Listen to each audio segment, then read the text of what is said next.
જૂનાગઢ જિલ્લાના કેશોદ શહેર અને આસપાસના વિસ્તારોમાં ડીઝલની અછતને લઈને હાલ ચિંતાજનક પરિસ્થિતિ સર્જાઈ છે। શહેરના પેટ્રોલ પંપો પર ડીઝલ મેળવવા ખેડૂતોના ટ્રેક્ટર, ટેમ્પા, જેસીબી અને અન્ય વાહનોની લાંબી કતારો જોવા મળી રહી છે। કલાકો સુધી રાહ જોવા છતાં પણ પૂરતું ડીઝલ ન મળતા ખેડૂતોમાં ભારે રોષ ફાટી નીકળ્યો છે।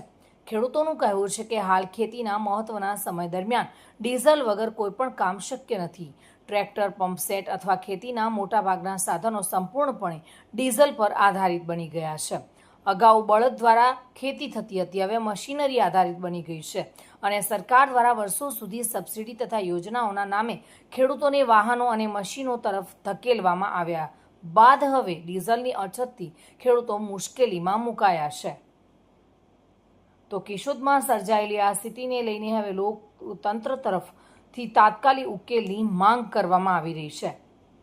નારાયણભાઈ ગાલરિયા, ગામ પીપરી, બરોબર। અમારા ટ્રેક્ટરની અંદર નામે તમે અત્યારે ડીઝલ નથી આ કેશોદ પુગાડવાનું, તો અમે કેરબો લઈને આવ્યું તો અમને ખાલી 10 લીટર નથી નાખી દેતા કેરબામાં, એટલે મોટી ગાડીઓ વાળાને 20,000 ડીઝલ નાખી દે, તો એનો કાંઈ વાંધો નહીં આવે ટ્રાવેલ વાળાને બધાને, તો આ ખેડૂતને જ નથી દેવાનું। ખેડૂતનું ટ્રેક્ટર લઈને આવે તો એને ટ્રેક્ટરની ટાંકી ફૂલ નથી કરી દેતા, ખાલી 2500 રૂપિયાનું નાખી દે, 2,000-2500 રૂપિયાનું ટ્રેક્ટરમાં શું થાય આખા દીમાં? તો અમારે ખેતી કરવી કે ન કરવી, એમને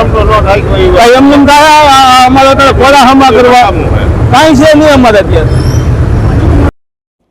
મધુ રાવલિયા સાથે bureau report, today Gujarati news.